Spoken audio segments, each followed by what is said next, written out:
नमस्कार, जय हिंद। मैं आपके साथ में आपका दोस्त प्रजापति आरबी सिंह। भारतीय जनता पार्टी ने जोड़ तोड़ करके एनडीए की सरकार तो बना ली है, लेकिन यह सरकार अब कितने दिन चलेगी इसके कयास लगातार हर रोज विद्रोह के जो स्वर उठ रहे हैं उससे पता चलता है कि जल्द ही चंद दिनों की मेहमान है यह सरकार। बैसाखी के सहारे चलने वाली प्रधानमंत्री नरेंद्र मोदी की यह सरकार अब ज़्यादा दिनों तक नहीं टिक पाएगी। ऐसे में जहां महाराष्ट्र से लगातार अजित पवार के विद्रोह के सुर दिखाई दे रहे हैं, वहीं पर शिंदे ने भी अब मोर्चा खोल दिया है। यानी खेल बड़ा होने वाला है और इस खेल में कहीं ना कहीं भारतीय जनता पार्टी की अपनी ही सरकार घिर जाएगी। जहां भारतीय जनता पार्टी ने एनडीए के घटक दलों के साथ में सौतेला व्यवहार किया है, ऐसे में यह सौतेला व्यवहार अब दिखाई देने लगा है तमाम घटक दलों को। जहां अजित पवार ने तो पद लेने से ही मना कर दिया, प्रफुल्ल पटेल ने यह कहकर के मना कर दिया कि दरअसल हम तो पहले तो हम कैबिनेट में रहे हैं, अब हम राज्य मंत्री का पद नहीं लेंगे। ऐसे में शिंदे गुट ने भी यह आवाज़ लगानी शुरू कर दी है। उनके भी बाड़ने ने यह कहकर के तमाम राजनीतिक गलियारों में एक हलचल मचा दी है कि हमें बड़ा पद मिलना चाहिए था, कैबिनेट में जगह मिलनी चाहिए थी, लेकिन हमें मिली नहीं। वहीं पर बिहार में भी अब यह साहनी ने यह कहकर के पूरी तरह से एक और हलचल मचा दी है कि दरअसल हमें तो रेलवे मंत्रालय चाहिए था। बिहार को पहले भी रेलवे मंत्रालय मिलता रहा है, लेकिन अभी तक रेलवे मंत्रालय हमें मिला नहीं। यानी नीतीश कुमार जिस तरह से जब से दिल्ली से आए, उनका ऐसा लग रहा है कि वे एक कमरे में बंद है और चुपचाप उस कमरे से बाहर अभी तक भी निकले नहीं। कहा तो यहाँ तक जाता है कि किसी भी तरह से यदि नीतीश कुमार जब मौन हो जाते हैं तो वे पलटी जरूर मारते हैं, और इस पलटी के लिए जाने जाते हैं नीतीश कुमार। और ऐसे में नीतीश कुमार का मौन रहना ही तूफान से पहले की शांति है। जहां प्रधानमंत्री नरेंद्र मोदी विदेश जाकर के विदेशी धरती पर लैंड करेंगे तो क्या यहाँ बड़ा खेल हो जाएगा क्या? क्योंकि एक और जहां इंडिया गठबंधन ने नीतीश कुमार को प्रधानमंत्री का ऑफर दिया है, वहीं पर नीतीश कुमार को मंत्रालयों के नाम पर झुनझुना मिला है। अब झुनझुना लेकर के तमाम लल्लन सिंह जैसे लोग घूम रहे हैं। वे उन्हें कहा है कि आप पशु चराइए, इसलिए उन्हें पशुपालन दे दिया है। अब तो सोशल मीडिया पर हर रोज नीतीश कुमार ट्रोल भी हो रहे हैं, और कुछ लोग तो कह रहे हैं कि चाचा अब तो पलटी मार दो, क्योंकि आपके पलटी मारने से ही तो इंडिया गठबंधन की सरकार बनेगी।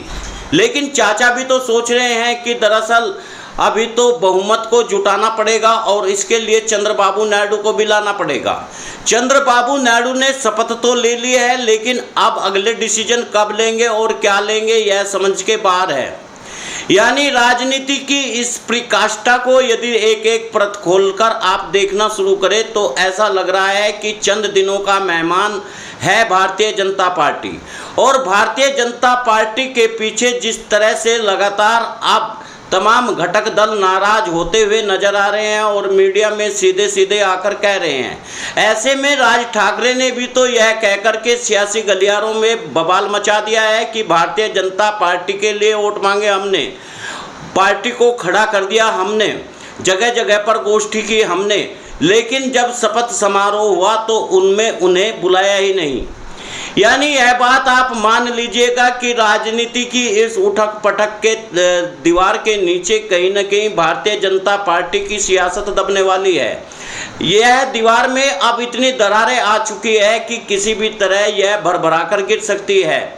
बस इतने से इंतजार की बात है कब चंद्रबाबू नायडू अपनी पार्टी को और नीतीश कुमार की पार्टी का मिलन हो जाए, और उस मिलन से किस तरह से यह बैसाखी टूटकर भरभरा कर गिर जाए और कब धड़ाम से यह कुर्सी नीचे गिर जाए। ऐसे में लगातार भारतीय जनता पार्टी की थू थू होती हुई भी नज़र आ रही है कि भारतीय जनता पार्टी जिस तरह से अपने आप को पहले बता रही थी कि हम देखिए सत्ता के लालची नहीं है, लेकिन सत्ता के लालच के लिए कुछ भी करने को तैयार है।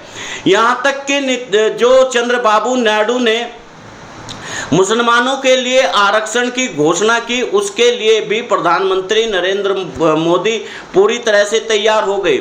अभी तक तो प्रधानमंत्री नरेंद्र मोदी ये कहते हुए नजर आ रहे थे कि आपके हक और हिस्से को छीन करके कांग्रेसी मुसलमानों को दे देंगे। अब ओबीसी का हिस्सा छीन करके खुद प्रधानमंत्री नरेंद्र मोदी चंद्रबाबू नायडू के साथ में उनकी सहायता करेंगे। यानी सवाल यही पैदा नहीं हो जाता, जिन्होंने गाय को काटने वालों से चंदा ले लिया है और जिन्होंने पाकिस्तान की कंपनियों से भी चंदा ले लिया है, उन लोगों के ऊपर क्या यकीन कर पाएंगे क्या? भारत की इस सत्ता का नज़ारा ही कुछ अलग है, जहां हर तरह का अलग नैरेटिव है। जो कहा जाता है वो करते नहीं और अपनी विचारधारा में रहते नहीं। विचारधारा के कितने भी लोग मिलते जाए, भारतीय जनता पार्टी एक संकर नस्ल की पार्टी हो गई है, जिसमें अनेकों विचारधारा के लोग समाहित हो चुके हैं। और अपनी भारतीय जनता पार्टी की विचारधारा कोई है ही नहीं, बस सत्ता की एक विचारधारा है। चाहे कुछ भी हो जाए, किसी भी तरह से कुछ हो जाए। ऐसे में राम भक्तों ने उन्हें हरा करके जिस तरह से अयोध्या से भेजा, चित्रकूट से भेजा और रामेश्वरम से भेजा, इससे यह पता चल गया है कि दरअसल प्रभु राम तो यह चाहते ही नहीं भारतीय जनता पार्टी की सरकार आए। और ऐसे में जहां एक तरफ राम जन्मभूमि की बिना किसी मुहूर्त के ही इन्होंने उद्घाटन कर दिया था, इस पर भी तो बड़ी बात शंकराचार्यों ने कह दी थी। उन्होंने अनिष्ट होने का आह्वान किया था, क्या यह अनिष्ट की ओर संकेत है? और ऐसे में जहां प्रधानमंत्री नरेंद्र मोदी ने और मोहन भागवत भी अब उनके खिलाफ किस तरह से खड़े हुए नजर आ रहे हैं। मणिपुरी हिंसा को लेकर तो अब प्रधानमंत्री नरेंद्र मोदी को हर रोज कोई ना कोई घेर रहा है। या यूं कहिए कि सत्ता के इस नज़ारे में बैठे हुए प्रधानमंत्री नरेंद्र मोदी का ध्यान अभी कश्मीर तक नहीं गया। कश्मीर की में जिस तरह से आतंकवादियों ने श्रद्धालुओं की बस पर हमला कर दिया और सबसे बड़ी धार्मिक पार्टी कहने वाली अभी तक उन आतंकवादियों को पकड़ ही नहीं पाई। और ऐसे में हर रोज गोलियां चल रही है, गोला बारूद चल रहा है और इस तरह से लगातार आतंकवादी हमले कर रहे हैं, लेकिन प्रधानमंत्री नरेंद्र मोदी शान शौकत से अभी भी बधाइयों का जवाब देते हुए नहीं थक रहे हैं, लेकिन एक बार भी आतंकवाद की घटना पर बोलना नहीं चाहते। आपकी क्या राय है, आप कमेंट बॉक्स में दीजिए। क्या देश की में जो अब गठबंधन की सरकार बनी है वह पलटने वाली है क्या, या सत्ता में बैठे हुए ये नुमाइंदे कब पलटी मारेंगे, यह भी क्या आपको कुछ अनुमान लग रहा है क्या? आप कहां से हैं, कहां से हमारी वीडियो को देख रहे हैं, यह भी आप जरूर लिखिएगा। और आपसे एक निवेदन और है, आप वीडियो को शेयर करिए, न्यूज़ चैनल को सब्सक्राइब जरूर करिएगा। नमस्कार।